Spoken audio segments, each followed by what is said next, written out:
మీ business ను develop చేసుకోవాలి అనుకుంటున్నారా? మీ పరపతిని పెంచుకోవాలి అనుకుంటున్నారా? అయితే ఓకే టీవీ ద్వారా L band, aston band ad, scrolling ad, ad with voice overs, logo bug, video ads ద్వారా మీ యాడ్స్ ను పబ్లిష్ చేసుకోండి. సంప్రదించవలసిన ఫోన్ నెంబర్ 8520917933. మాతృదేవో భవ పితృదేవో భవ అంటారు. అంటే తల్లిదండ్రులు దేవుడితో సమానం. తండ్రికి అటు కూతురికి ఒక బాండింగ్, ఒక ఎఫెక్షన్ చాలా గట్టిగా ఉంటుంది. అలాంటి తండ్రే కసాయిలాగా మారితే, ఆ తండ్రే ఒక హంతకుడిలాగా మారితే ఏ రకంగా ఉంటుంది? 19 ఏళ్ళ చిన్నారి పైన తండ్రి చేసిన అత్యాచారం ఈ సొసైటీని తలదించుకునేలాగా చేసిందని చెప్పుకోవచ్చు. ఏదైతే జీడిమెట్ల పోలీస్ స్టేషన్లో ఫిర్యాదైన కేసు ఏదైతే ఉందో ప్రతి ఒక్క తండ్రి తలదించుకునేలాగా చేసింది. ఒక తండ్రికి కూతురికి ఉన్న ఎఫెక్షన్ చెప్పనవసరం లేదు, మాటల్లో చెప్పలేము, వర్ణనాతీతం అది. అలాంటిది తండ్రే ఒక కూతుర్ని 19 ఏళ్ళ వయసు గల కాపాడుకున్న ఏజ్ టైంలో తండ్రే అత్యాచారం చేస్తే కూతురు ఇంకెవరికి చెప్పుకుంటుంది? తల్లికి చెప్పుకుందామంటే తల్లి పట్టించుకునే పరిస్థితిలో లేదు.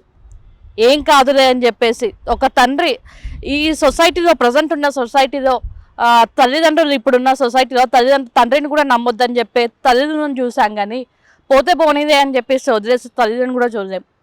అలాంటి తల్లిదండ్రులు ఉంటే ఒక ఆడపిల్లకి రక్షణ ఏ రకంగా ఉంటుంది? ఒక ఆడపిల్లని కాపాడుకోవాలంటే ఎవరు కాపాడుకోవాలి? ఒక తల్లిలాగా, ఒక ఆడదానిలాగా తల్లే కాపాడుకోవాలి కదా. ఆ తల్లి కూడా నీచానికి దిగజారితే కూతురి పరిస్థితులు ఏ రకంగా ఉంటాయి? మొత్తానికి జీడిమెట్లో నమోదైన కేసు ఏదైతే ఉందో, తండ్రి చేసిన అత్యాచారం కేసు అయితే ప్రతి ఒక్క మనసుని కలించి వేసిందని చెప్పుకోవచ్చు. ఏదైతే తన తండ్రి చేసిన అత్యాచారానికి, తండ్రి చేసిన నీచానికి ఆ అమ్మాయి ఆ బాధను దిగమింగుకోలేక, ఆ బాధని ఎవరితో చెప్పుకోవాలో అర్థం కాక ఇన్స్టాగ్రామ్లో రవి అనే వ్యక్తితో పంచుకుంది. చివరికి అతన్ని కూడా మోసం చేశాడు. ప్రతి ఒక్కరు మోసం చేస్తుంటే ఒక అమ్మాయి పరిస్థితి ఏ రకంగా ఉంటుందో ఒకసారి ఆలోచించాలి మనం. ఒక తండ్రి, ఒక టీనేజ్ వయసులో తండ్రి కూతురికి ఏం కాకుండా కాపాడుకోవడానికి వస్తుంటాడు, అనుక్షణం కూతురు వెంట ఉంటుంటాడు. అలాంటి తండ్రి ఇట్లా కసాయిలాగా మారితే కూతురు పరిస్థితి ఏంది అసలు? సో మొత్తానికైతే జీడిమెట్లలో నమోదైన కేసు, తను ఎవరినైతే నమ్మిందో ప్రతి ఒక్క మొగాడు మోసం చేశాడు. చివరికి తండ్రి మోసం చేశాడు, అటు ఎవరైతే ఇన్స్టాగ్రామ్లో పరిచయమైన ఫ్రెండ్ కూడా మోసం చేశాడు. ఏదైతే తర్వాత కూడా ఒక రోడ్డు మీద ఆలోచిస్తూ కూర్చుంటే ఇద్దరు అబ్బాయిలు కూడా వచ్చి ఆ అమ్మాయిని అత్యాచారం చేయడం జరిగింది. ఇట్లా లైంగికంగా వేధిస్తుంటే అమ్మాయి పరిస్థితి ఏంది అనేసి ఒకసారి సొసైటీ కూడా ఆలోచించాలి. ముఖ్యంగా ఈ కేసు ఏదైతే ఉందో పోలీసులు బయట పెట్టకుండానైతే ప్రయత్నం చేశారు. ఎంత ట్రై చేసినా కూడా బయటికి రాలేదు. లాస్ట్కి అత్యాచారానికి గురైన అమ్మాయి ఒక అక్కతో చెప్తే, వాళ్ళ అక్కతో చెప్తే అక్క పిఎస్కి వెళ్ళడం జరిగింది, జీడిమెట్ల పిఎస్కి. అక్కడ కేసు ఫైల్ కావడం జరిగింది. సో ప్రతి ఒక్క తండ్రి కూడా కళ్ళు తెరవాలి.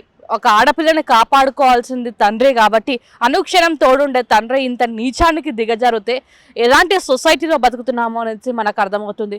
మొత్తంగా అటు తండ్రి కూతురికి పెళ్ళైన తర్వాత కూడా ఏ రకంగా ఉంటాడు? తన అప్పగింతల సమయంలో తన ఆవేదన, తన ఏడుపు మొత్తం కనిపించకుండా దాచేస్తాడు. అలాంటి తండ్రులను చూసాం, కానీ ఇంత నీచానికి దిగజారిన తండ్రులను ఎక్కడా చూడలే. లాస్ట్ టైం కూడా 2-3 months బ్యాక్ అనుకుంటా కూడా ఇదే ఘటన కూడా, చిన్నారి వయసు 2-3 years ఏమో ఉంది. అలాంటి చిన్నపిల్లలను కూడా తండ్రులు వదలట్లేదు అని చెప్తే తండ్రులు ఎంత నీచానికి దిగజారని అనుకోవచ్చు.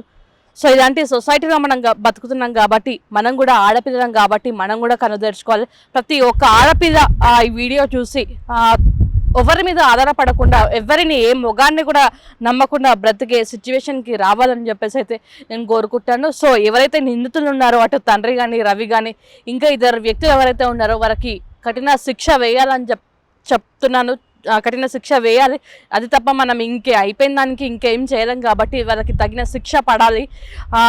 ముఖ్యంగా ఆడపిల్లలు అయితే జాగ్రత్తగా ఉండాలి. టీనేజ్కి వచ్చిన ఆడపిల్లలు, ఒకప్పుడు టీనేజ్కి వచ్చిన ఆడపిల్లలకి బయటకు పంపాలనే భయం ఉండేది. ఇప్పుడు చిన్నపిల్లలు 2-3 years నుంచి కూడా భయపడే పరిస్థితి వచ్చింది అని చెప్పేసి మనకు అర్థమవుతుంది. సో కన్న తల్లిదండ్రులను కూడా, తండ్రులు కూడా ఈ రకంగా ఉంటే ఆడపిల్లకి భద్రత ఎక్కడ ఉంటుంది?